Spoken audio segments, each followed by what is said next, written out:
I am live, but we're gonna need a couple minutes to let everybody get on. First, I need to make sure everybody knows because I haven't been live in like Saturday, Sunday, Monday, Tuesday, 4 days.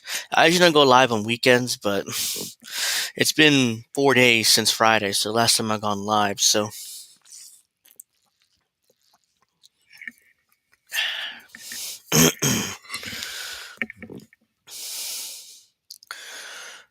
all right, so let me make sure everyone knows I'm live before I start.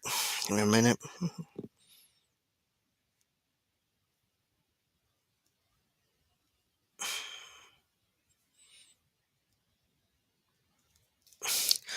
Okay, then. Make sure everybody knows I'm live.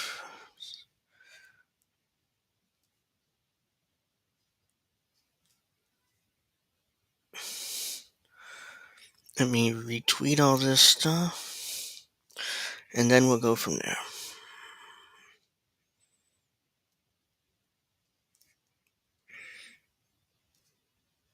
Oops.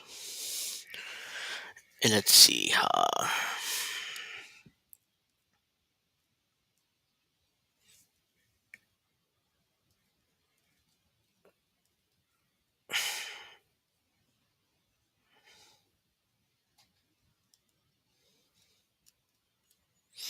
There we go.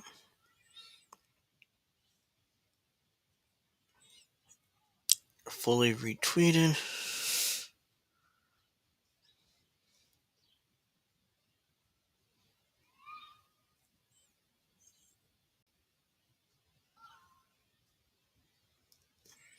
Alright. So, make sure everybody knows.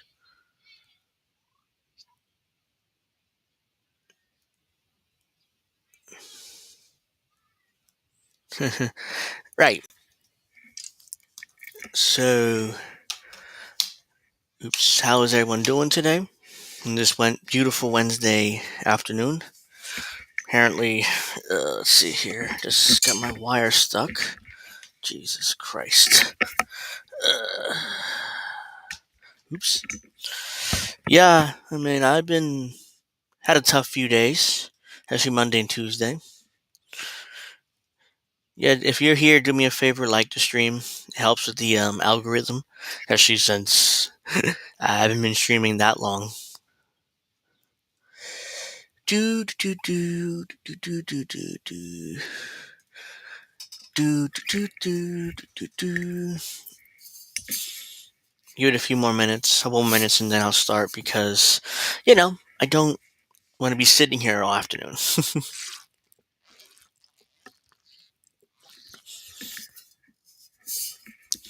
You know what? Let me open this window a little bit. Kind of hot. Ah, shoot. There we go. Well, that's fucked up. Hold on. Yep. There we go. Whoops. Not that important. So, how's everyone today? And, oops. I need to start with my absence for the last couple days because you follow me on Twitter. I think you know what's been happening, but something is dirt spot there. I think you know what's been happening, but just in case you haven't, I mean, my bipolar is acting up the last couple days, so here I am. I was literally yesterday especially was horrible. Monday was bad, but it wasn't as bad as yesterday, where I couldn't do anything. I couldn't function. Hell, I was laying. Well, you can't see it because of this, but hold on. I'll show you exactly what I did. Whoops. Oh, here we go. There, see?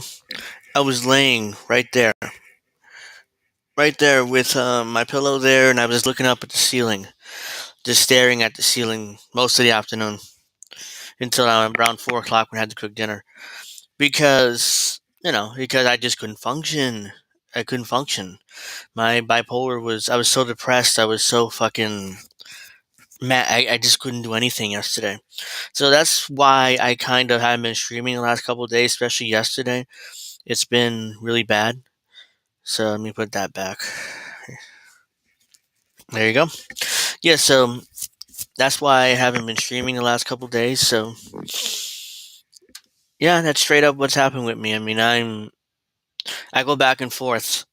A few days, I'm great, ready to go, ready to take on the whole world, and then the next few days after that is just like the lowest thing on the planet.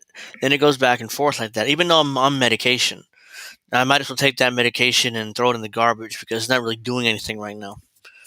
So, so there's no consistency in my mood. Today I'm fine. I'm ready to go. I'm ready to do the stream and do what I need to do. But the last couple of days have just been a bitch. It's been difficult. It's like I was ready. Just honestly, I thought, in this is why I stayed off the internet all day yesterday. Really, because I thought about kind of deleting my social media and just going to hiding, like I normally would do when I feel like that. Hold on.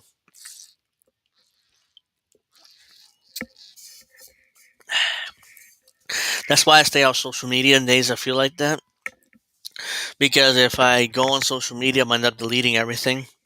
So, especially my YouTube channel, I put in a lot of work. So that's why I would rather not actually be on social media, do much on YouTube, or not feel like that. So if I disappear like that, I apologize. But I'm fine. I'm gonna try not to disappear like that. But sometimes it's difficult, especially when that my mood just sets in like that. So yeah, so that's my absence. That's why it's gone, and I think now it's time to get on with the stream. Where did I? Oh, mouse is right there, and I'm looking for the mouse over here, like I'm some kind of idiot. So let's start. I want to start with this story. I'm gonna get to what I. Whoops, that's not it. Get rid of that. I'm gonna start with this today, if I can find it. I didn't even open the page. Oh my god, I'm losing my mind. If I can find it, this is unbelievable. I'm so absent-minded that I thought I had something here that I opened it, but I really didn't, and now I can't find the shit. Hold on, let me see. uh, let's see. How are you? No, no,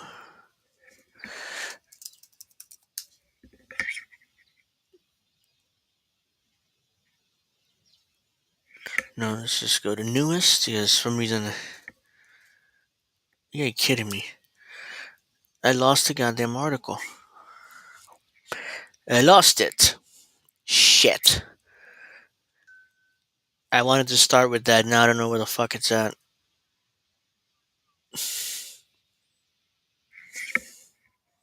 Yes, not important.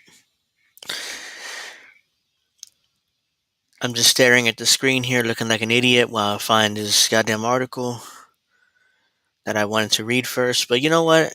I'm gonna look for it while I'm gonna start with this because I don't really have. Uh, okay, I'm just gonna start with this because I quite frankly can't find the article I was looking for initially, and I don't have the time nor the patience to try to figure this out right now. So I'm gonna look for it while this is playing. See, this is as usual another response to the wannabe boy band member Kyle Kulinski. Yes, I know I do a lot on him, but I have to. I think at this point because it's quite I would I'm yeah I'm embarrassed. I was ever a fan of his, and it's like necessary to call him out on it, especially because if I don't, then who will, right? I mean, it's absolutely pathetic. All right, so this video, if I can actually get to it for a second, Where the hell is it? Oh, this is about this is Kulinski responding to a political article from Friday. I was going. Yeah, this came out after my stream on Friday, which is why I didn't do it then. But I was going to do it Monday. I couldn't stream. I was going to do it yesterday. I couldn't stream. So it's today. I'm talking about it today. So Kyle has a meltdown. He's angry because Politico allegedly attacks Marianne Williamson in an unfair way. So, you motherfucker. Like, I swear to God, I'm sick of this, like, free article shit, from the New York Times. I mean, it just drives me insane. Drives me goddamn insane. Like, who cares about that? I'll just read this in a second. But I'm going to respond to our wannabe boy band member first. So let's go here. So he's very angry about this political article came out about Marianne Williamson on Friday. The video name is Kyle Shreds Political Pathetic Marianne Smear Piece. So that's the title of the video. He doesn't shred it, by the way. He makes ridiculous arguments and he looks like a child while doing so. It's a gigantic man child. So let's do this. Oops, if I can actually find the correct tab. So let's start watching this, and I'll give my thoughts as the video. I'll give my responses as the video is playing. Whatever. Can lie to y'all, I am furious. So we just had the very first detailed, over-the-top smear campaign article waged against Marianne Williamson. And it is, we're going to get into all of it. We're going to dive into all of it. I'm going to break it down for you. But suffice to say, and this is the most important point that everybody needs to understand, the people who wrote this article for Politico, more on Politico a little later, because boy, oh boy, do they have a record that they would like to hide, okay? But they went into this going, how do we take down Marianne Williamson? How do we smear Marianne Williamson? How do we destroy Marianne Williamson's reputation? How do we, No, they didn't. Politico doesn't really give a fuck about Marianne Williamson, I'm sure. This is just Kyle's interpretation of the article. They don't care. You think they care about Marianne Williamson? You think they like Kyle's in Kyle's head? He thinks, well, Marianne Williamson has a legitimate shot to defeat Bernie Sanders. Defeat Bernie Sanders. Yeah, what the fuck? I can't even speak. That Marianne Williamson has a shot to defeat Donald Trump. I can't say Joe Biden's name properly. He had a shot to defeat Joe Biden. So Politico has to come in and smear Marianne Williamson, right? With conjecture and libelous claims, right? They have to. That's in Kyle's head, even though Politico, I don't think, gives a fuck about Marianne Williamson. He just wrote a piece because, she's running for president. So they figure, let's write this piece. We have these witnesses, we have this sources. We'll write this piece and we'll go from there. But in Kyle's tiny brain, he thinks, well, I mean, obviously, they're trying to go after her. They're trying to go after her, blah, blah, blah, blah. Yeah, get fucked. How about that? So Kyle's going to continue melting down here, and let me just do that so I know where I'm at. All right, let's keep going. Snuff out this baby of her campaign in the crib. That was the intention going into it. Now, remember, they pretend like, oh, us, bro? We're just neutral and objective fact finders. We're the serious media people. So we go into everything with an open mind and then sort of let the stories write themselves because we're really neutral and objective and whatnot. Nothing could be further from the truth.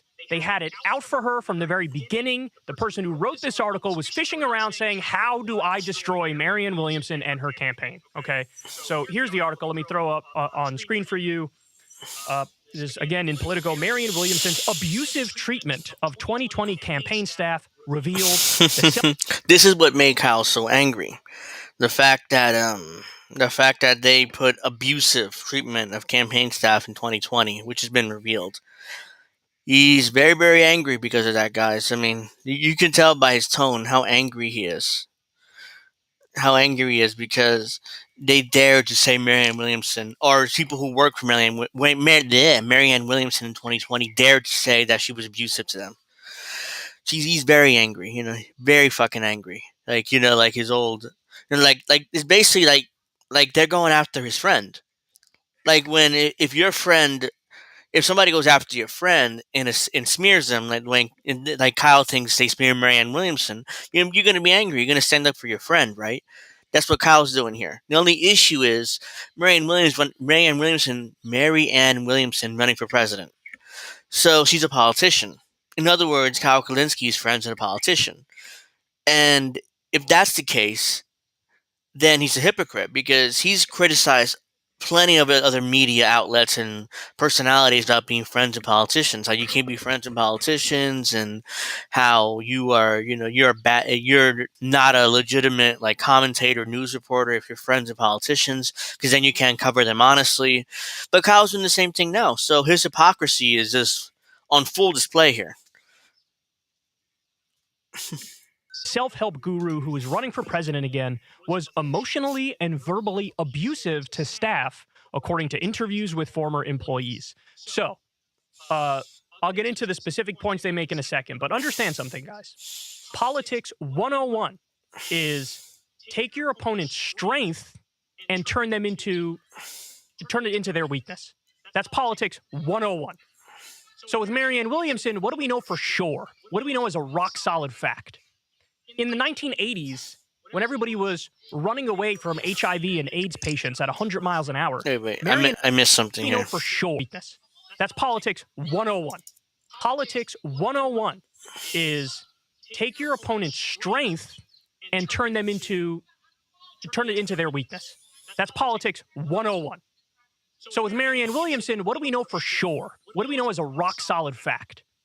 In the 1980s, when everybody was running away from HIV and AIDS patients at 100 miles an hour, Marianne Williamson was holding their hands and giving them their medicine as they died and giving them love and affection as they died. Wait, that's his evidence on why Marianne Williamson should be president? Because 40 years ago, she was with AIDS patients giving their medication as they died? That's his evidence? That's his evidence? Are you kidding me? That's not evidence.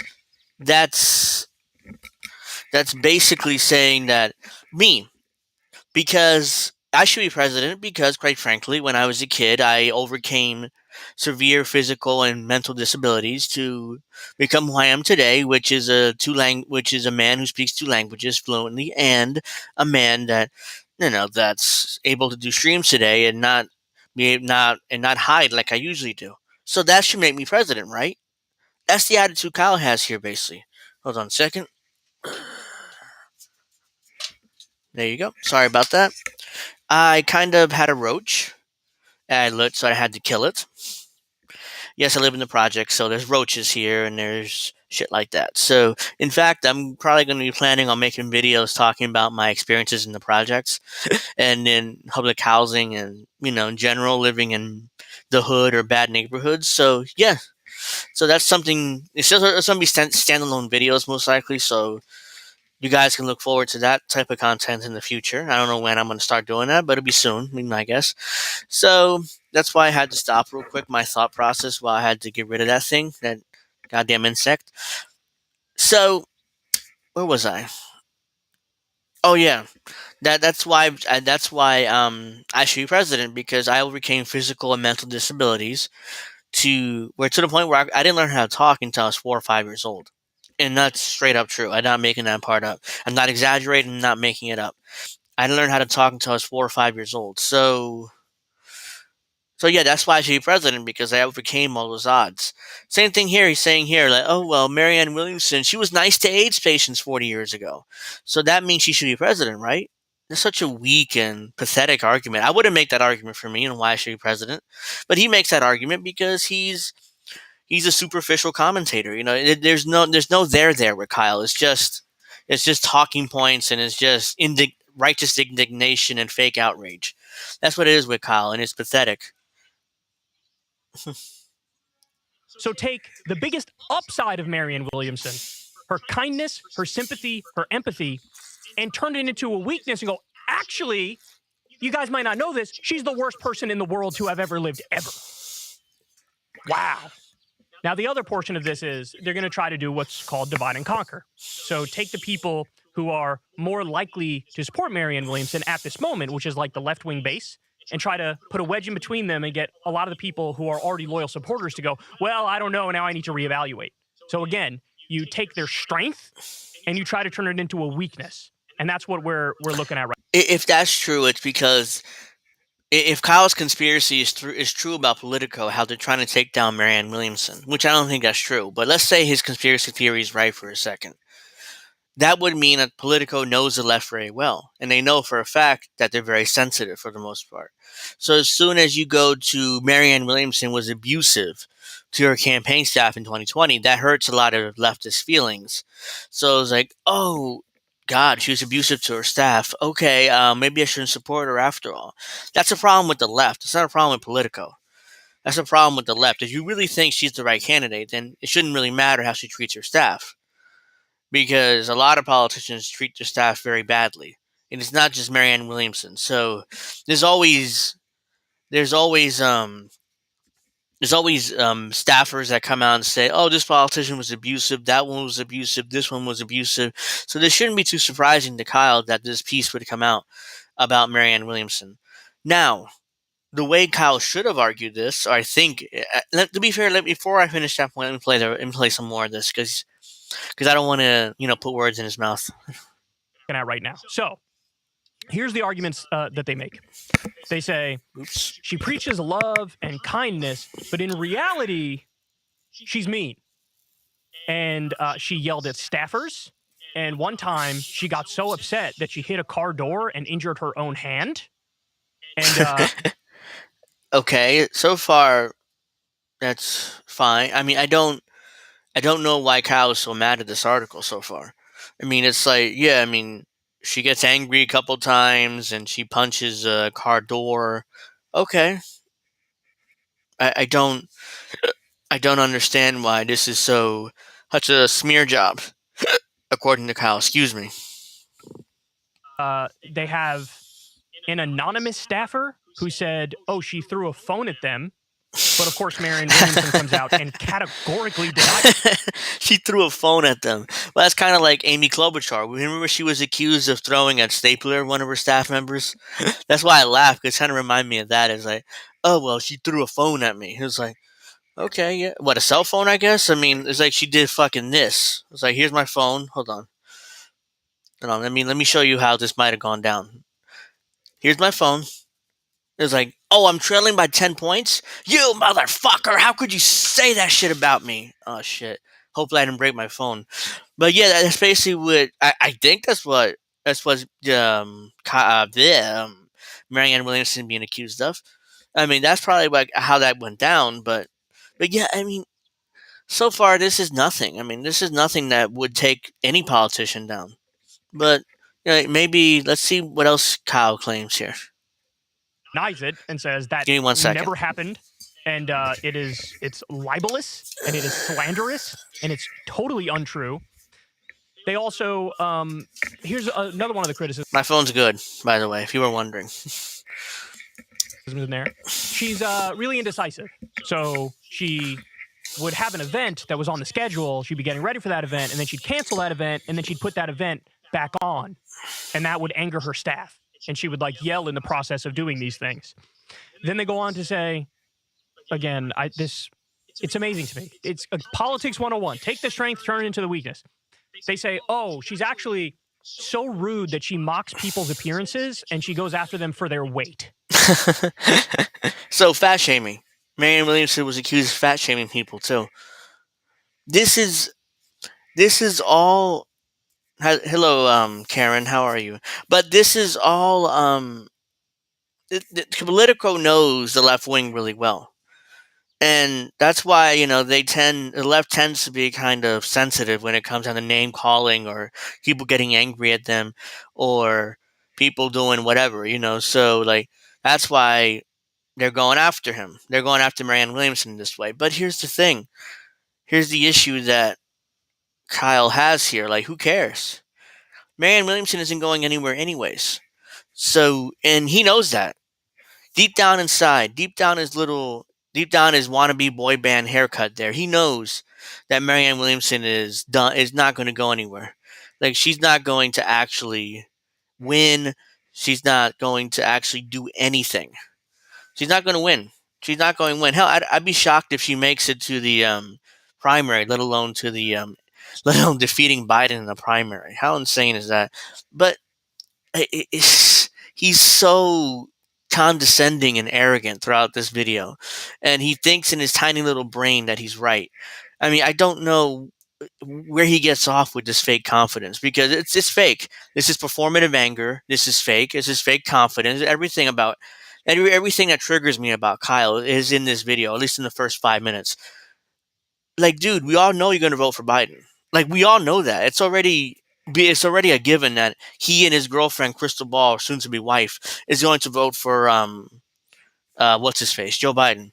So I don't know why he's bothering with this, like bothering to get this performative anger and this fake outrage about how the media is mistreating Marianne Williamson and smearing her and all this other shit. It's like, who cares? I don't care. It's like, dude, you're desperately trying to push a Bernie 2.0 in order to revive your dying channel. That's what it seems like he's doing here. Because when Bernie was at his like apex in 2016, 2017, around there, Kyle's channel was growing like crazy. I mean, he almost got to 1 million subscribers.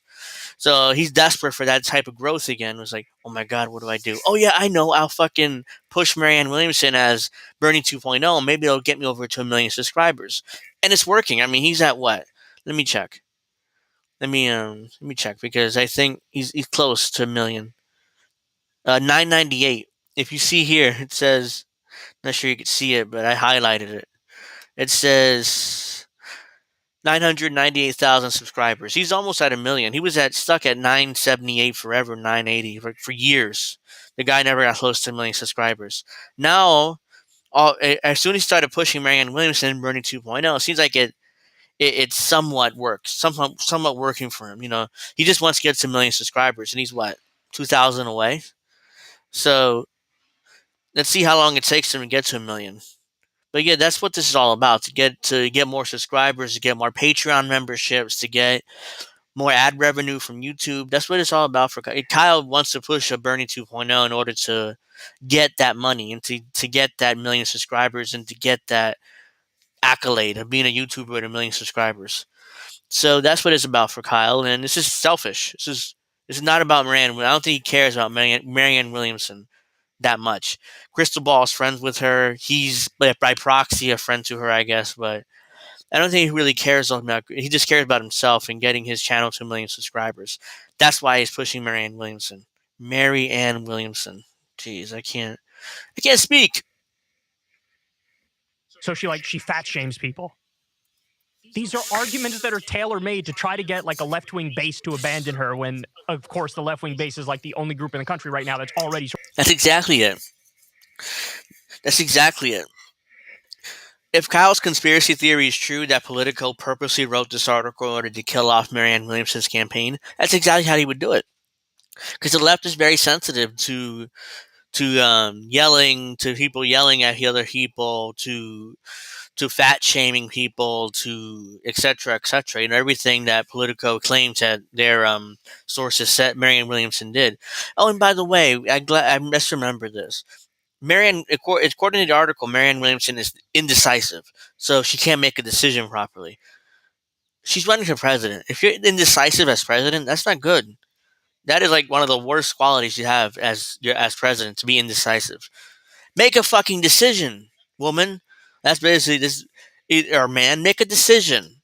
I hate it. Like, indecisiveness in the White House is probably like the worst thing that anybody can be. Let's. There was something else hot and what was said. I don't remember right now. I mean, I remember if once I keep playing this. Sort of solid supporters. Turn your strength into your weakness. That's what they're trying to do here. It is crystal clear. Yet again, this is something that she categorically denies. The only thing in the article that she doesn't deny is where she categorically denies it. And Kyle's not critical of that. He just says, oh, obviously it's not true. Marianne Williamson said it's not true. See? Look at how good of a person she is. She says it's not true, so you have to believe her. Any other politician except for Bernie, if they say it's categorically untrue, Kyle won't believe him. Or at the very least, he'd be like skeptical. But no, Marianne Williamson is to be believed, ladies and gentlemen. You have to believe her, motherfucker. If you don't, then you're a bad person, you're a bad leftist, etc. That's what I mean. That's basically what he's saying, and you have to believe Marianne Williamson because she's the best shot to defeat Joe Biden. Even though we all know Kyle's going to support Joe Biden, even though he has half a brain left and barely functional. When she hurt her hand, because she was so mad, she hit a car door, she hurt her own hand. Now, notice something. This isn't about, oh my God, she was physically violent with any of her staffers, physically violent with any other person. No, the strongest claim they make against her vis-a-vis other people is she yells and she's mean and she's not the kindest to her own staffers, which again, she categorically denies. Now, by the way, there's all this anonymous. There's one person in the article that they actually give the identity. You ready for this? I hope you're sitting down. They're all anonymous. They're all anonymous, motherfucker. So you can't believe them, because they're all anonymous. They use anonymous sources throughout this article. Yeah, the reason why they're anonymous because they want to keep working within the party, so they don't want to alienate anybody, including Marianne Williamson. So that's why they stay anonymous, except for one person who Politico actually named, who allowed himself to be named. Yeah, yells are mean. So that's the thing with this is my criticism of leftists in general. This is not to anybody in particular, but leftists in general. They're very sensitive when it comes down to fat shaming or yelling and screaming at people, or when you make a joke. I mean, they when you do anything that is outside of the norms, they tend to lose it and stop supporting a candidate or a movement because of one or two things that may be done that they don't agree with. Like, I'll give the example again. This is another real recent example: the Rage Against the Machine anti-war rally. There were speakers there that certain parts of the left didn't like the Jackson Hinkles of the world, or the Ron Pauls, or the who else spoke at that rally? There, Max Blumenthal, Jimmy Dore. That's a big one with some leftists. They hate Jimmy Dore for some reason, even though I can't figure it out. I mean, to this day, I can't figure out why any leftist would hate Jimmy Dore. But yeah, I mean, why? Because Jimmy Dore yells and screams, and he's mean to people. He's mean to your favorite politicians. Oh well, get fucked. That's the attitude Jimmy has, and he's right. Now, that's the issue with the left, is they're way too sensitive. They're way too sensitive to criticism. They're way too sensitive to trying to be nice to everybody.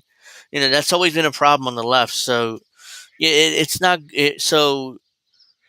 and Politico knows that. That's why they do these type of articles. So they did the same thing to Bernie. They wrote how mean Bernie was to his staff, and how Bernie threw it was something that Bernie did, which was like, yeah, I really at the time I was like, yeah, I really don't give a shit. I'm still supporting him. But it really turned off some potential Bernie supporters.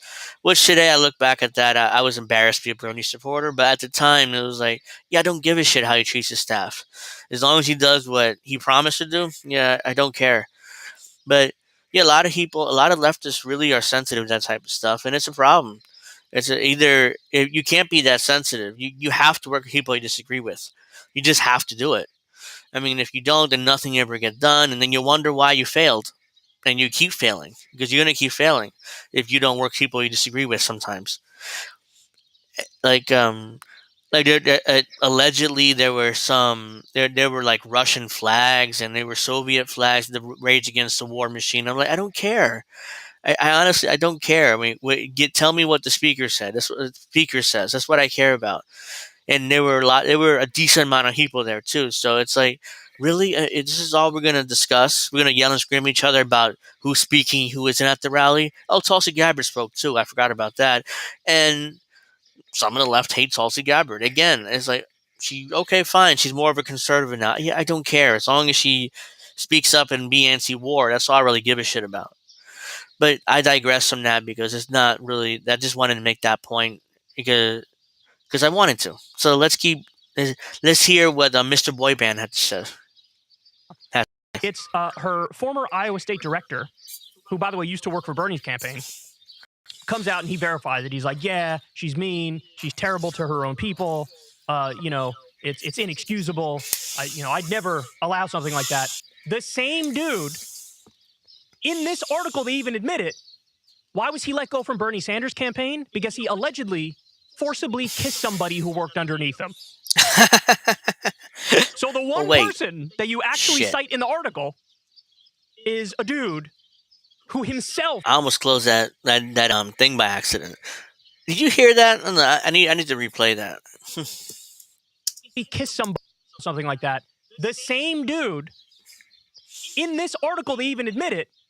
Why was he let go from Bernie Sanders' campaign? Because he allegedly forcibly kissed somebody who worked underneath him. Keyword there is allegedly.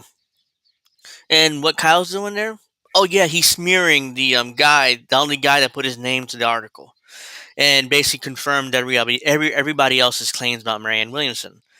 So he's smearing the guy who put his name to the article, which is why the other people didn't want to put their names to it, because they were afraid that people like Kyle will come after them. Which is why those other anonymous staffers didn't put their names to the story. The only one that did, of course, gets smeared with the alleged story about how he forced himself on a former staffer. Oh, God. He's doing everything that he criticized other people to do. He's doing everything that he criticizes other people for doing when they defend politicians. That's what he's doing here. He's, as the crew in RBN says, Captain Save a Politician.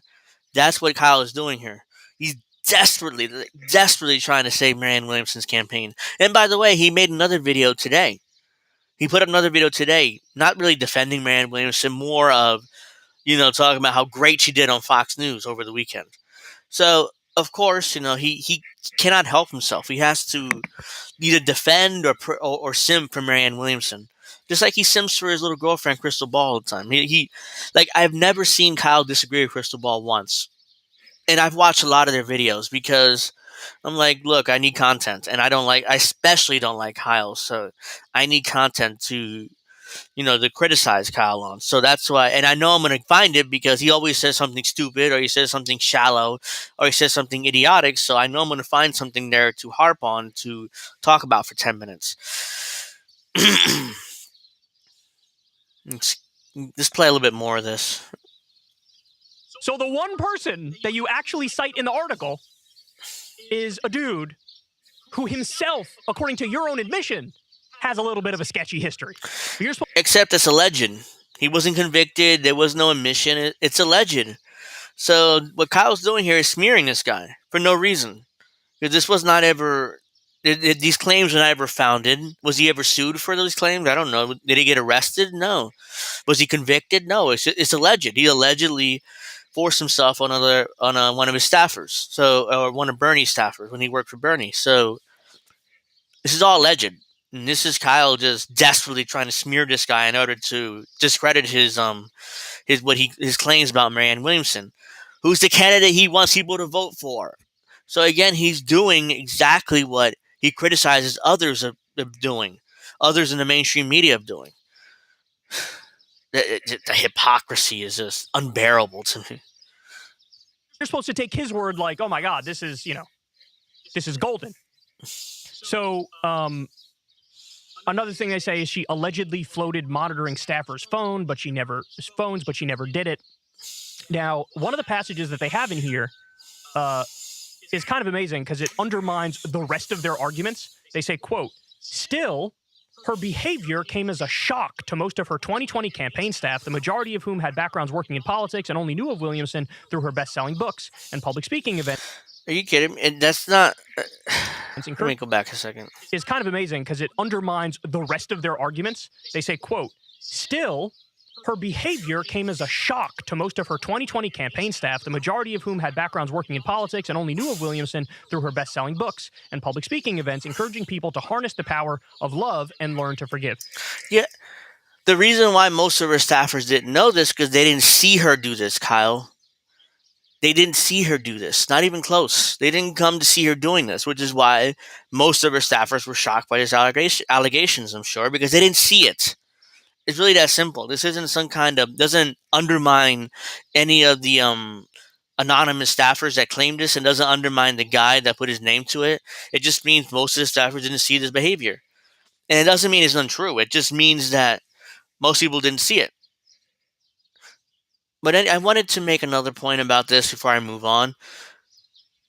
Is that when earlier, much earlier in the beginning of the video, when Kyle claimed that, oh well, Marianne Williamson is a really nice person. Back 40 years ago, when she helped AIDS patients back in the 80s, give them their drugs and give them their comfort them before they went. That makes her a really, really good person. And by definition, all these claims that they're making about her are lies because what she did 40 years ago. Here's the thing: what is she, over 70? She must be over 70 right now. So that tells me when people get older, they tend to get more crankier, they tend to get more angrier, they tend to be more short. So these claims from these staffers are plausible. That she may have yelled at him a few times, that she threw a cell phone at one of them because she was angry, that she punched a car, that she wanted to tap people's phone in her campaign. I mean, all of this is reasonable that she may have done this because she's older now and she's a lot more grouchier, a lot more, very easily prone to get upset, very easily could throw stuff at her staff. This is not the same person that was there in the 1980s when she was, what, in her 20s or 30s? So the idea that just because she did that doesn't mean all of a sudden that she's telling the truth or that she's completely innocent of these charges, because I don't think she is. But my opinion really doesn't matter on this. The point I'm trying to make, with the reason why I'm responding, is because ultimately Marianne Williamson has no chance, and Kyle. This is all performative anger. This is not legit. None of this is legit from Kyle, because we all know that the motherfucker is going to vote for Bernie, uh, Biden. Did I say Bernie again? Ugh. But yeah, we all know he's going to vote for Biden. So that's why, this is all performative, this is all phony, this is all fake anger. I'll play a little bit more and then I'll move on to my other stories or maybe I'll play the video Kyle uploaded today, kind of, because I haven't seen it yet, so I don't know whether there's anything important on it or not. But let's see a little bit more of this. So let me decode that for you. We reached out to like 100 people to try to get them to shit on Marianne Williamson and tank Marianne Williamson's campaign. We were only able to find a few people who would do it.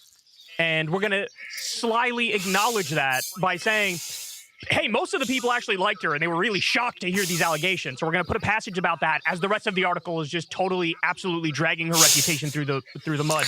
I already explained why Politico, like most of her staffers, didn't know and had no idea that she did this. Only her inner circle, I'm sure, saw this behavior from her, alleged behavior. But it's plausible that she could have done all this stuff. But yeah, I mean, God, the unbearable arrogance from Kyle is just something else. Let me go another minute or two, and then I'll move on. Smearing her relentlessly. So now you want to hear another example. Here's how you know they're full of shit and they have an agenda and they went into this to try to take her down.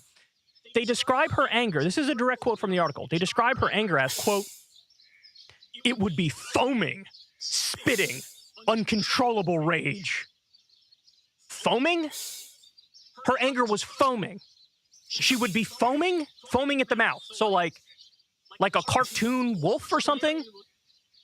You have to make it sound more realistic if you're going to go for these gutter smear campaigns. You can't go that over the top because then everybody knows you're full of shit. Okay, now let's take a minute and talk about Politico.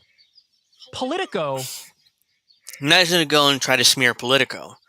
He's going to try to point out how bad Politico is and stuff. So yeah, the rest of this really doesn't matter much. He's going to go in the next few minutes to attempt to smear Politico and try to discredit them as an organization. So that's basically what he's trying to do there. Even though I read the entire article that Kyle was talking about over the weekend. I was planning to talk about it on Monday. Of course, I couldn't. Here's the reasons I stated at the beginning of the stream. But my bipolar acted up, and I was absolutely depressed and fucking ready to delete all my shit, all my channels, all my social medias. But I stayed off for that reason. because I knew I didn't want to do that ultimately. So yeah, so I wanted to talk about this Monday. I mean, yeah, Monday, but I couldn't for those reasons. But what I want to do now, I'm gonna forget about the rest of this video. It's not that important. So let's get rid of that. Now we're gonna get into yesterday's video. I haven't watched this video honestly, so I haven't watched this one. This is from yesterday. Marianne Williamson checkmates Fox host, which I see Neil Cavuto there at Fox. He's still at Fox? Jesus, how long's he been there?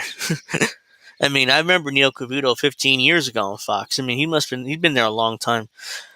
Anyways, I haven't seen this, and if I don't see any importance to that, I'll just move on because I really don't want to spend too much longer on our wannabe boy band YouTuber here. So let's see this. Marianne Williamson is, of course, running for president, and she's making the rounds, doing interviews everywhere that she can. By the way, CNN has yet to reach out for an interview with her. Because CNN doesn't give a shit about her. They know she's not going to win. So why are they bothering? Why are they going to bother interviewing Marianne Williamson of all people? Motherfucker, they don't care. And I don't blame CNN for not caring. They wouldn't. Why would they give a shit? It's like CNN trying to interview me because I'm running for president. I have no chance. I'm just some random guy in New Jersey living in public housing full of roaches. So why would they give a shit about me? I wouldn't blame them. And now here's Kyle once again butthurt about the fact that CNN won't interview Marianne Williamson. Like, if she gets on CNN, what's that going to do for her campaign? Dick. It's not going to do anything. It's not going to help her improve in the poll numbers in her polls. It's not going to help her anything. And hell, the Democrats not even planning debates this time around in the primaries. That's how Bernie became so popular, because of his debates. They're not going to make that mistake again and let Marianne Williamson on the debate stage with the president. There's no chance of that. It's more likely that I can learn Russian than fucking Marianne Williamson gets on any debate stage. So, or gets on CNN. If CNN ever interviews Marianne Williamson, I'll be shocked. It's just like, there's no chance. There's no chance that CNN would ever even touch her, because they're completely in the back with Joe Biden. Has Marianne Williamson been on MSNBC? I don't know. Like, I don't. Maybe she has, but I don't know. Oh, MSNBC. I want to bring up something, but I'll do it a little bit later. I'm not going to do it right now.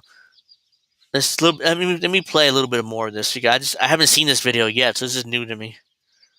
My understanding is that every other outlet has, I think some more than others, right? Like, it's not like MSNBC is knocking down her door every day, but she's been on, once or twice or whatever. Oh, well, she's been on MSNBC. Okay. Well, I'm sure Kyle would know, because since he's so obsessed with her. Some of the shows that don't get as good ratings, although none really get good ratings on MSNBC, to be fair, but CNN is just, there might be a directive from the top, like, don't you dare talk to her. Which, by the way, again, what happened, guys? I thought you're supposed to, we're the neutral people, we're the objective people, we do real news over here. Well, here you have somebody running for president, and you're not paying them Look at how butthurt he is. It's like, oh, I thought you guys were real news. I thought you did real news. Marianne Williamson isn't news. You're just some random person running for president who ran in 2020 for no reason. And she got her ass handed to her, just like she's gonna do this time. It's a waste of time. That's why they don't want anything to do with her. Any attention whatsoever. Why? You know the answer. Because they want Biden to win. They don't want to breathe any air into Marianne Williamson's campaign, so they're just ignoring her. They're being totally indifferent to her. So they shouldn't do that. They should change that. And also, by the way, Joe Biden should be forced to debate Marianne Williamson. I think there's honestly... based on what? Why you get a load of that? He's like, I think that Joe Biden should be forced to debate Marianne Williamson. Based on what? Was she polling at 2%? I mean, why in the world would the Democratic Party force Joe Biden to debate Marianne Williamson? Why? Why the hell should be forced to do that? Why should the president be forced to debate anybody? The Democratic Party is going to back their president, obviously. They're not going to have a fair fucking primary. They ain't going to do none of that shit. They're going to, like, no, well, yeah, Joe Biden's our nominee, essentially, and Marianne Williamson can go fuck herself. That's their attitude of the party. And they're not wrong to be that. They're not wrong for that because Joe Biden is their best chance of defeating Donald Trump. He is. He's barely functional. I know that. But he's their best chance. What you think that Marianne Williamson, if she somehow wins nomination, can defeat Donald Trump? What you think Kamala Harris is going to do that? You think Pete Buttigieg or Amy Klobuchar or Bernie, who's almost will be 90 by the time his first term is over, if he's president, you really think that any of those fuckers are able to defeat Trump? You're out of your mind. The president of the United States right now is their best chance of defeating Donald Trump. So yeah, it's absolutely ridiculous that Kyle just made that point. It's like, the Democratic Party can tell Marianne Williamson to go fuck herself if she ever wants debates with Joe Biden. That's not going to happen. Even if she's at 10%, it wouldn't happen. Honestly, I think there should be a law. Really. A law to force President of the United States to debate any random person that pops up for no reason to run against him. This guy is so authoritarian. He's so authoritarian. If somebody's challenging a president, or if we're having an election, it should be mandated by law that there are debates. Because it's very important the American people hear the different perspectives. Anyway, I digress. So she went on Fox News. She's going to talk to Neil Cavuto here. Now, Neil Cavuto is definitely a conservative ideologue, but he's one of the less hacky pundits. So, for example, I don't think he ever fed into the rigged election conspiracy theories because he thought it was total BS. There are times where he's disagreed with Trump and done it publicly and gotten a lot of crap from his audience as a result of it. So he's a conservative ideologue, but he is more authentic than most of the hosts there, as we learned from the Dominion secret text message leaks where Tucker and Hannity and Ingram were like, we know this is BS, but we're going to feed into the audience delusions. So Marianne Williamson talks to Neil Cavuto, and Neil Cavuto hits her with the classic line. Excuse me, you have all these ideas and plans. How are you gonna pay for it? This is the clip that went viral, mini viral on Twitter. This is the clip that went mini viral where Kyle, like a man-child, says, "How you gonna pay for it? How you gonna pay for it? How you gonna pay for it?" This is the clip. I shared it last night on Twitter. It was like, "How you gonna pay for it? How you gonna pay for it? How you gonna pay for it? How you gonna pay for it? How you gonna pay for it? How you gonna pay for it? How you gonna pay for it?" That's basically what he does. He makes an ass out of himself there and acts like a gigantic man-child because Neil Cavuto asked her a question that he doesn't like. So let's get rid of that. I already responded to that. But yeah, so how you gonna pay for it? How you gonna pay for it? I went viral. I shared it on Twitter. It got some likes, a ton of likes for me at least for my engagement on Twitter, and they got some responses, etc. So yeah, it's just the clip that went viral. Somebody clipped it out, and here's the thing: Kyle shared it himself, like he's proud of it. He made an ass out of himself. He's like a man child here, but he's somehow extremely proud of himself making an ass out of himself. He's proud of it. Because he's defending a politician. This is what he does. He defends his favorite politicians, just like the mainstream media does to their favorite politicians. They defend them. So that's what he's doing here. So he's just as mainstream as any other corporate media hack, except that he's doing it Marianne Williamson instead of Joe Biden. Even though he does it with Joe Biden too, he defends Joe Biden all the time. Let's actually watch this. You're gonna pay for it. You're gonna pay for it. Are you gonna pay for it? Are you gonna pay for it? Are you gonna pay for it? Are you gonna pay for it? Are you gonna pay for it? Are you gonna pay for it? This goes on forever. You heard this. When Bernie ran, we heard it roughly every 7 seconds. You want to do good things, bro? How you gonna pay for it? And then meanwhile, when bad things are proposed through Congress, the pundit class is like, shh. Of course we can pay for it. Shh. Be quiet. These people are unbelievable. So anyway, but I think Marianne Williamson gives a great answer. So let's watch and we'll break it down as we go. Of course, Kyle. Of course. She always gives a great answer. She always does things right. What do you expect them to say? To say no? I mean, I disagree with how she said it here. He'll never do that. Because ultimately his job is to defend politicians. That's his job. His job isn't to his job isn't to be honest and criticize Marianne Williamson when she deserves it, which is a lot of the time. He's going to defend her because ultimately he's simping for Crystal Ball. His soon to be wife. I wonder if Kyle's going to change his name to Kyle Ball. That's what I'm thinking. That's what I'm wondering. Whether he is that emasculated if Crystal has his nuts in his pocketbook, in her pocketbook, that he'll change his name to Kyle Ball. Because that's what I'm thinking he's going to do. That I love my wife so much that I'm willing to change my last name to hers to prove my endearing loyalty and love to her. If he does that, he's not a man. He's a ballless prick if he does that. Let me play a little bit more of this. I'm going to move on pretty quick. I'm not going to play this whole thing. You going to pay for all that? Well, it's interesting. Right now, take something like healthcare alone. University of Massachusetts at Amherst has just come up with a study that says over the next 10 years, it would actually save us $5 trillion to have Medicare for all. We now pay about roughly 18.3% of our GDP goes into healthcare. If you look at countries that actually have universal healthcare, which is every other advanced democracy, look at Germany, look at Canada, maybe 10%, maybe 15%. The question is, how do we not afford to? Look at what we are paying in healthcare now. We have an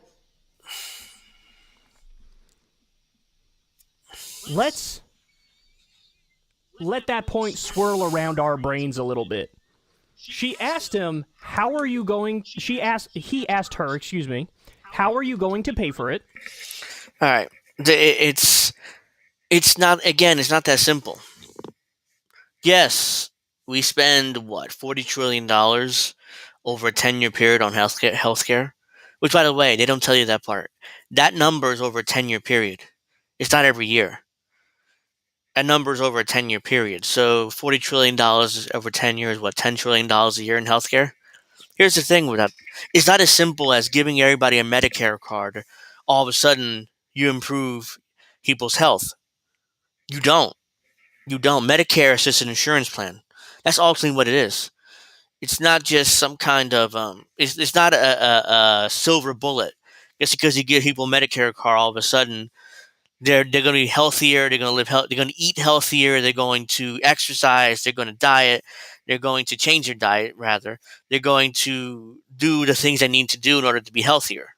That's not going to happen. You're just giving people a Medicare card. Which, by the way, here's a dirty little secret: doctors don't have to take Medicare. They don't.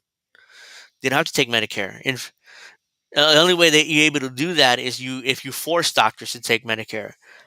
Here's the thing about Bernie's Medicare for All plan, which I'm sure not many people realize this. In order to do his Medicare for All plan and not raise taxes, that's the key. You cannot raise taxes under any circumstances. Because if you do, your political career is like done. Even 30 years ago, that was true. Look at George H.W. Bush. Part of the reason why he lost in 1992 is because he raised taxes.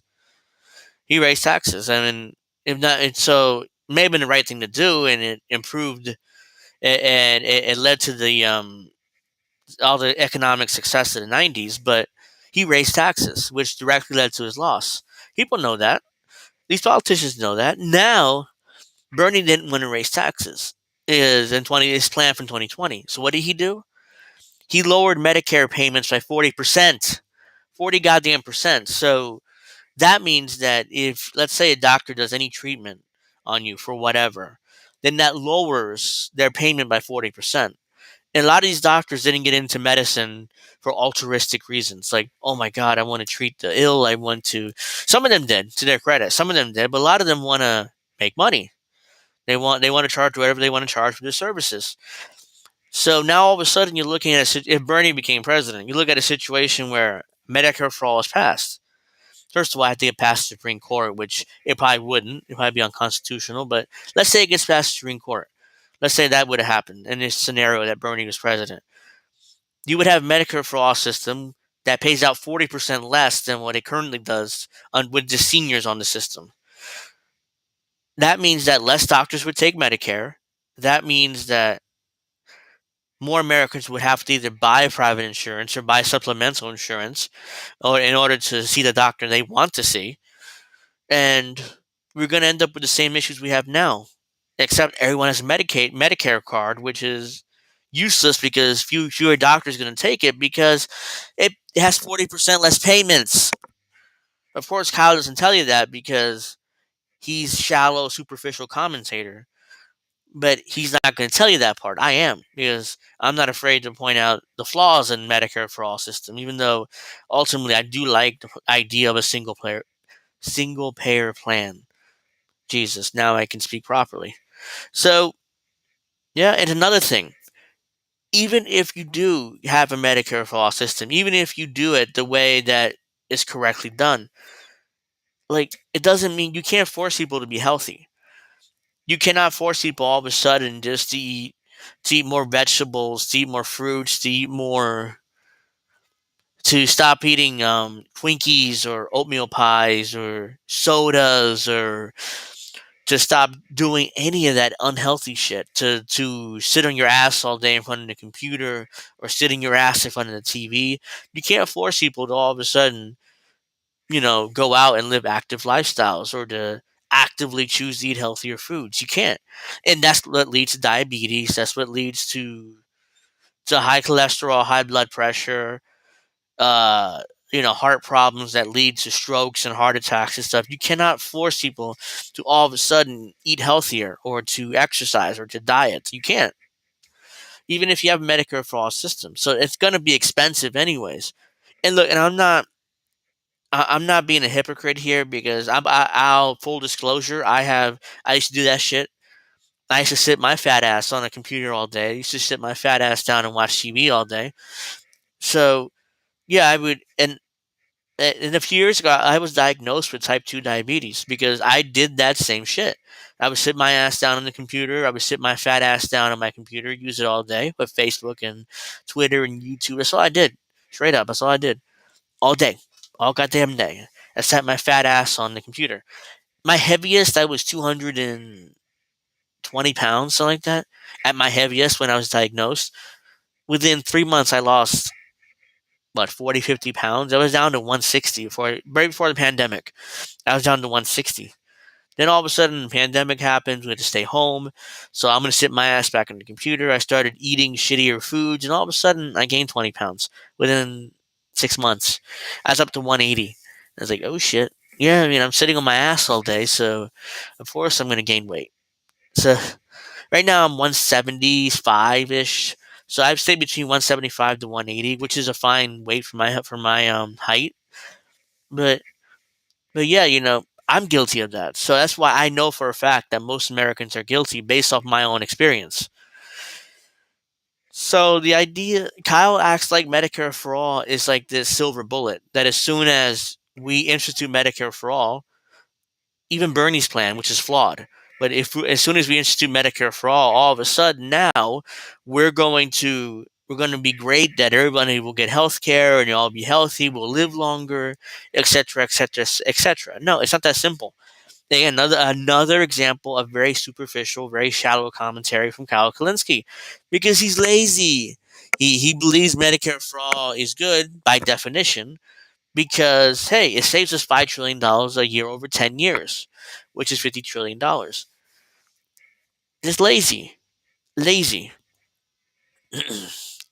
So yeah, it's embarrassing, but this is what the guy does.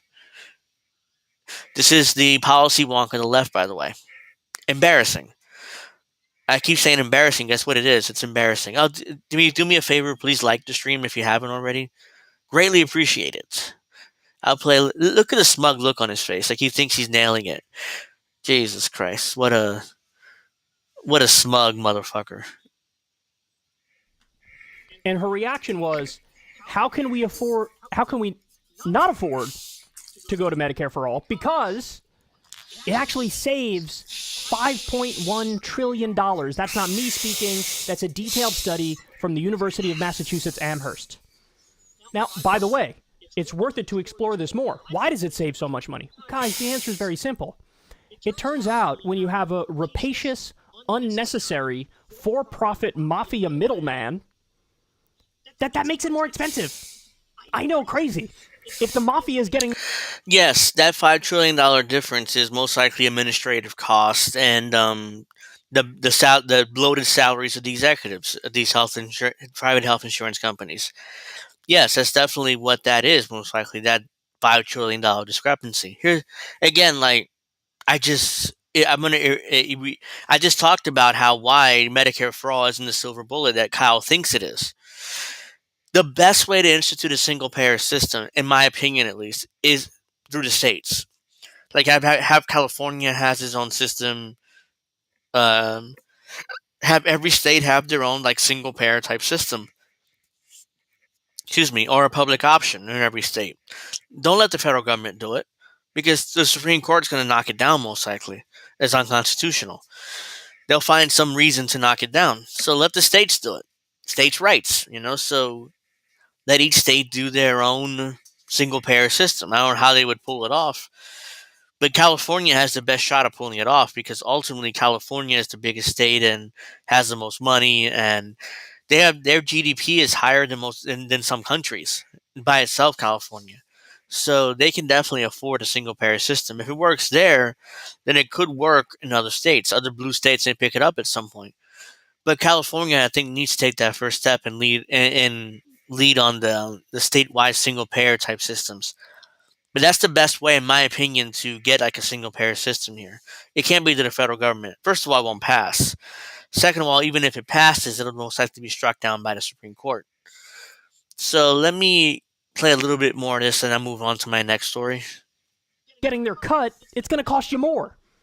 And that's what the health insurance industry is. It's a mafia. They're an unnecessary for-profit middleman. In single-payer systems, the single insurer is the government. So you pay in with your taxes, and that money goes out to pay for healthcare for people. There is no profit motive, so they don't need to skim off the top. All right, here's the thing. It's not going to work. Because in order for it to work properly, you need to raise taxes. And no American wants their fucking taxes raised. None. I don't. I don't. I barely make enough money to I'm going to raise my taxes in order to pay for Medicare for all. I don't want that to happen. I'm sorry. I don't. I don't trust the federal government to properly do Medicare. So why in the world would I all of a sudden, it's like, oh yeah, raise my taxes, do whatever you have to do in order to get Medicare to work, guys. Medicare needs to work. So we have to raise our taxes, even though nobody trusts the federal government in this country. But somehow Kyle trusts the federal government enough to allow them to try to do a Medicare for all system. Ridiculous commentary like usual. All right, so I'm done with our boy band friend here. So let's get rid of that. Now I'm going to go to this new controversy with Ronald Reagan screwing over Jimmy Carter in there it is in 2000 Jesus Christ 1980 I was about to say Jesus. So let's go here because this is not new. In fact, I've known about this story 15, 20 years ago. This is how the story how Reagan won in 1980 is that when he as you know, the Iranian Revolution happened in 1979, I believe, 1978, 1979.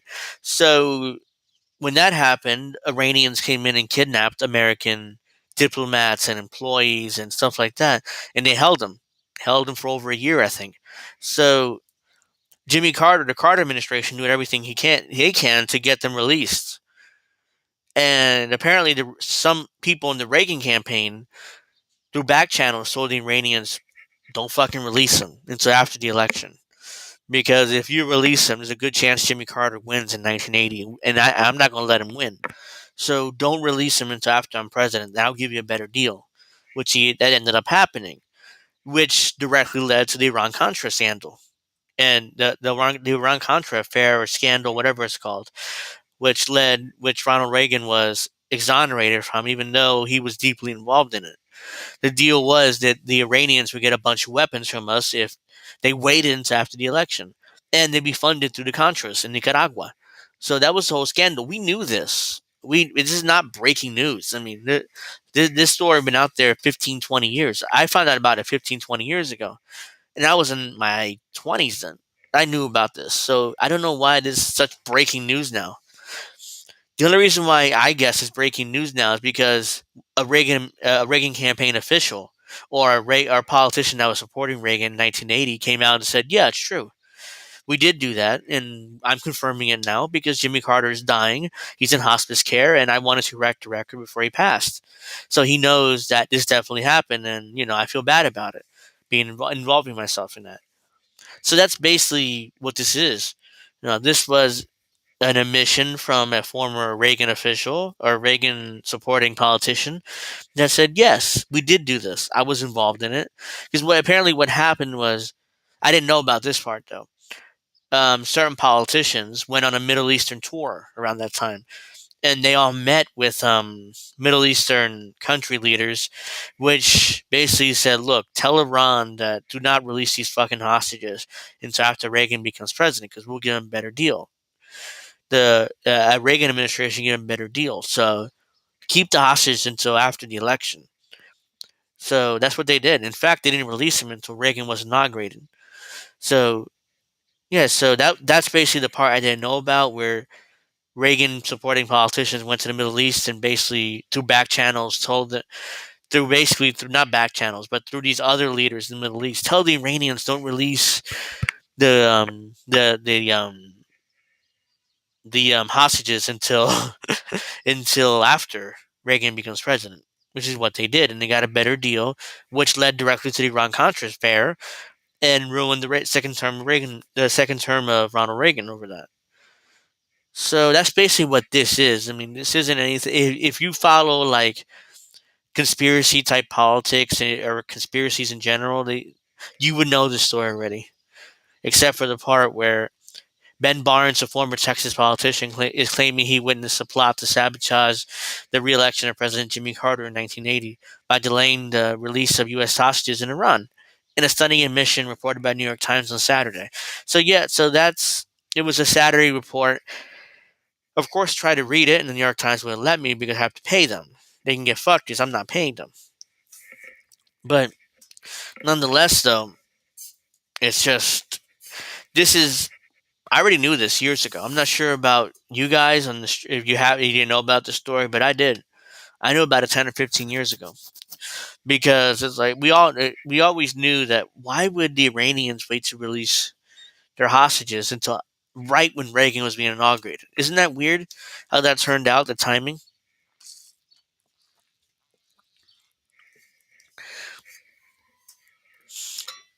So, yep. I'm not really going to read this because I already know most of the story, and I just wanted to see something. Excuse me. God, just started yawning all of a sudden. It got dark here.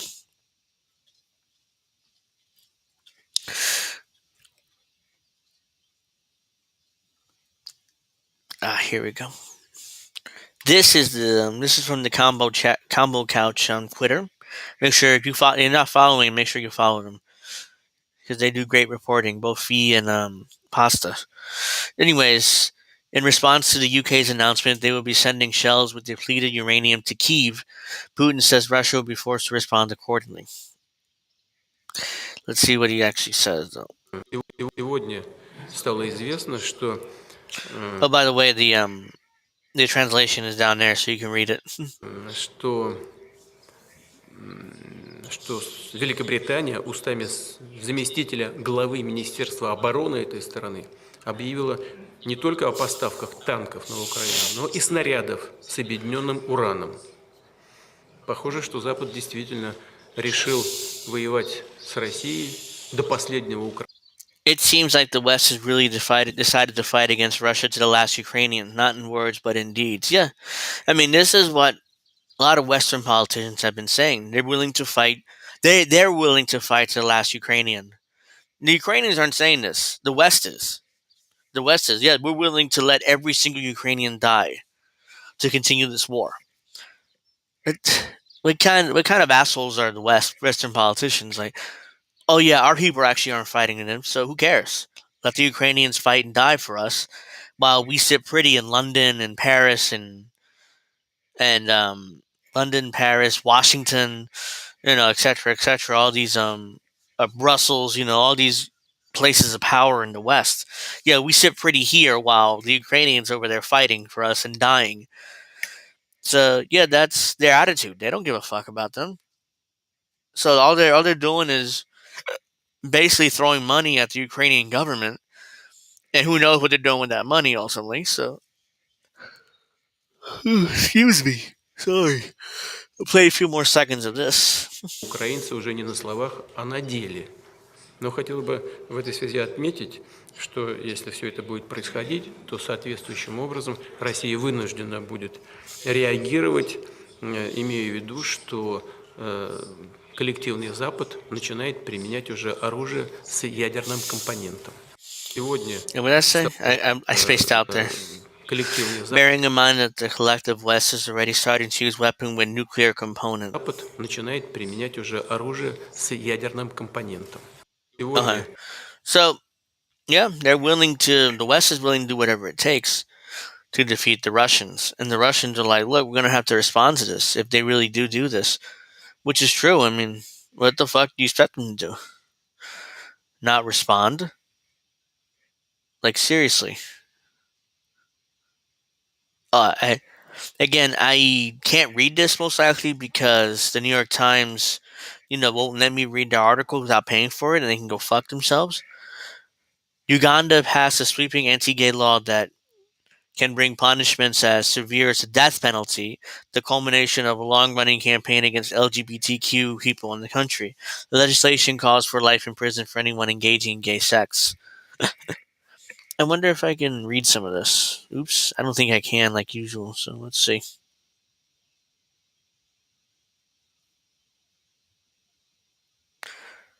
Oh, looks like I can. No, I can't. Of course not. Of course not. New York Times demands that I pay them money to read one of their goddamn articles. You see? Look at this shit. This is my pet peeve. I don't want to pay you. I just want to read. Like, why? I don't pay Rolling Stone. I don't pay any other website to read articles like that. Why should I pay you to read your goddamn article? But sale ends soon. All the times in all-in-one subscription. $1 for a week. Billed as for blah blah blah. Yeah, go fuck yourself. I'm not paying you. But let me see if I can find another. Yeah, I mean, this is not surprising. I mean, whoops. I again fucked up. Again, this is not surprising whatsoever. I mean, this is a part of the world which is much more Christian and much more conservative in Africa. So why in the world would you be shocked? People shocked that they did this. They're like, it's like, oh my God, this is so backwards and so horrible. They're if you have gay sex, then you get life in prison. Blah blah blah blah blah. It's like, but who are we to tell them what to do? Like, that's horrible. But ultimately, I'm not. No one should actively interfere in this. Like, the citizens of Uganda need to stand up against this if they really think this is a bad idea. Like, we're imposing Western standards on the rest of the world it's to me wrong. I mean, who are we to impose those standards on the rest of the world? I don't know. But it seems like some people really want to do that. They want to impose our standards on the rest of the world. And I don't think that's fair. Is there anything else I want to talk about? Because now I'm going to start rambling soon. Because I don't want to start rambling and, and say nothing and make a fool of myself. Yeah, I think that's it. Oh, well, there's this, though. Iowa poll 50% supporting loosening child labor laws to open more jobs and expand hours. Here's the thing with that. It's not really that shocking to me that more people are supporting loosening child labor laws. Because ultimately, there's a desperation in this country. People are losing their jobs left and right. And I just repeated myself. And and there's no hope. There's no hope of finding work or finding anything to support themselves. So if the answer to a lot of desperate Americans, if the answer is to, oh well, let's loosen child labor laws in order to have more children working, and in order to make money for the family, and that's what we got to do, right? So that's why some of the polling numbers are like that, which is not that shocking to me personally. I mean, it's like, am I against this? Of course I am, 100%. But at the same time, I'm not surprised that people would want some sort of so, to make their kids work when they're younger. So it's an unfortunate situation, but this is not the answer, to be clear. But there's a lot of people who think that it may be the answer based off their desperate financial situation. So yeah, I'm. That was. I guess I'm gonna call it quits here for today. I mean, I have to cook dinner in a few minutes. So tomorrow I'm gonna be back, definitely streaming at 2:15 Eastern, most likely, and I will be discussing a Vice article, not article, but a report about how the Russians are censoring their own citizens, or their anti-war citizens in particular. And there's going to be a few other stories I'm going to discuss tomorrow too. So I hope you guys join me for that. Thank you very much for the support. Make sure you like, make sure you subscribe to the channel.